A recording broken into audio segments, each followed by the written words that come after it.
दोस्तों, welcome to my YouTube channel civil tech 84 में आप सभी का स्वागत है। आई होप आप सब बहुत अच्छे होंगे। आज हम सब पढ़ेंगे हमारा मौलिक अधिकार। मौलिक अधिकार हमारे संविधान के भाग 3 में है। हमारे संविधान के भाग 3 में है और इसका अनुच्छेद है 12 से 35 अनुच्छेद है और भाग 3 में है। और इसमें कितने कितने अधिकार शामिल किए गए हैं। हमारे मौलिक अधिकार में कितने कितने अधिकार शामिल किए गए हैं। समानता का अधिकार, जिसका अनुच्छेद है 14 से 18। समानता का अधिकार, इसका अनुच्छेद है 14 से 18। फिर उसके बाद में स्वतंत्रता का अधिकार, जिसका अनुच्छेद है 19 से 22। शोषण के विरुद्ध अधिकार 23 और 24 अनुच्छेद। धार्मिक स्वतंत्रता का अधिकार 25 से 28 है। शैक्षिक और सांस्कृतिक अधिकार, जो कि हमारा 29-30 में है। और संवैधानिक उपचारों का अधिकार है हमारा अनुच्छेद 32, जिसे संविधान की आत्मा भी कहा जाता है। और जो हमारा ये धार्मिक स्वतंत्रता का अधिकार है, यह भारत के साथ विदेशों के नागरिक को भी प्राप्त है। ध्यान रखें, शैक्षिक और सांस्कृतिक अधिकार यह केवल भारतीयों को प्राप्त है। और डॉक्टर अंबेडकर ने अनुच्छेद 32 को संविधान की आत्मा कहा है। अब निजता का अधिकार। निजता का अधिकार हमारा आर्टिकल 21, अपनी पसंद से शादी करने का अधिकार अनुच्छेद 21 में। इसको हम लोग हाईलाइट कर लेते हैं। अपनी पसंद से शादी करने का अधिकार जो है अनुच्छेद 21 में है। ये सब आप सब ध्यान लीजिए। और अगर हमारी वीडियो अच्छी लग रही इसको शेयर भी कीजिएगा, चैनल को सब्सक्राइब कीजिएगा, लाइक कीजिएगा, सपोर्ट करिए आप सब। हम बहुत अच्छे से आप सबको पढ़ाएंगे। इसके बाद में राज्य के नीति निर्देशक तत्व। अब हम पढ़ेंगे राज्य के नीति निर्देशक तत्व। इसको कहाँ से लिया गया है? इसको लिया गया है आयरलैंड के संविधान से। इसे हम इसका कलर थोड़ा चेंज कर लेते हैं। इसको हम बताएं, यह आयरलैंड के संविधान से लिया गया है और इसका अनुच्छेद है 36 से 51 और भाग 4 में यह है।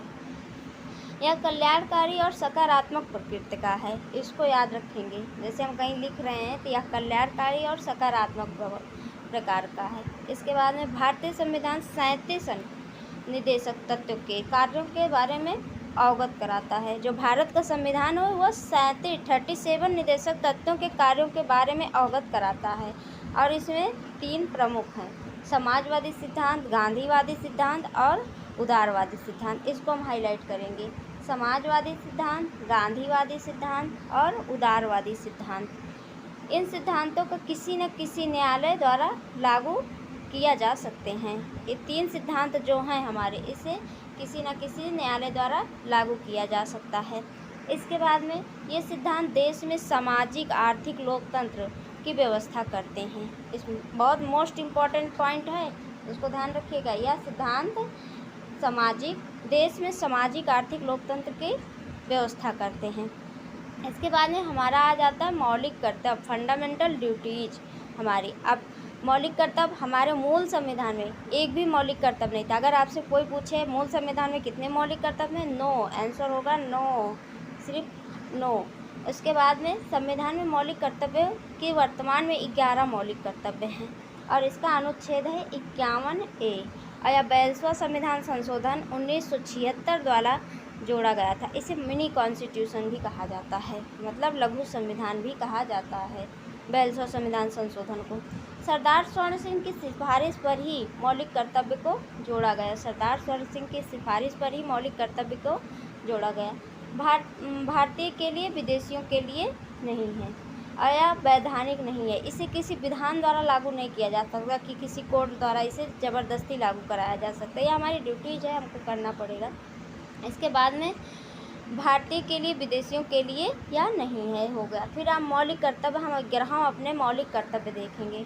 मौलिक कर्तव्य, पहला जो हमारा मौलिक कर्तव्य है, संविधान का पालन करना और उसके आदर्शों, संस्थाओं, राष्ट्रध्वजों एवं राष्ट्रगान का आदर करना। मोस्ट इम्पॉर्टेंट, संविधान का पालन करना और उसके आदर्शों, राष्ट्रध्वजों एवं राष्ट्रगान का भी आदर करना। स्वतंत्रता के लिए हमारे राष्ट्रीय संघर्ष को प्रेरित करने वाले महान आदर्शों का पालन करना। इसके बाद में तीसरा हमारा मौलिक कर्तव्य है भारत की संप्रभुता, एकता, अखंडता को बनाए रखना तथा उसकी रक्षा करना। ये पूछा जाता है तीसरा मोस्ट इम्पॉर्टेंट है। आप सब जो मोस्ट इम्पॉर्टेंट है उसमें मोस्ट इम्पॉर्टेंट लगाइएगा। भारत की संप्रभुता, एकता, अखंडता को बनाए रखना। पेन थोड़ा सा अभी पतला कर लेंगे। चौथा हमारा है देश की रक्षा करना और देश की रक्षा करना और आहन किए जाने पर राष्ट्र की भी रक्षा करना। मतलब देश की रक्षा करना और आहन किए जाने पर राष्ट्र की भी रक्षा करना। जो इसको थोड़ा मिटा देते हैं।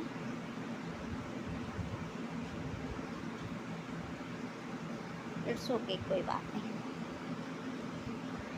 पांचवा हमारा है भारत के लोगों में समरसता और समान भ्रातृत्व सेवा की भावना का निर्माण करना, जो धर्म, भाषा और देश या वर्ग आधारित सभी प्रकार के भेदभाव को परिचित प्रभाव को त्यागना एवं स्त्रियों के सम्मान के विरुद्ध हो, जो मतलब स्त्रियों के सम्मान के विरुद्ध हो। हमारी समस्त संस्कृति की समृद्धि विरासत को महत्व देना और उसको संरक्षित करना।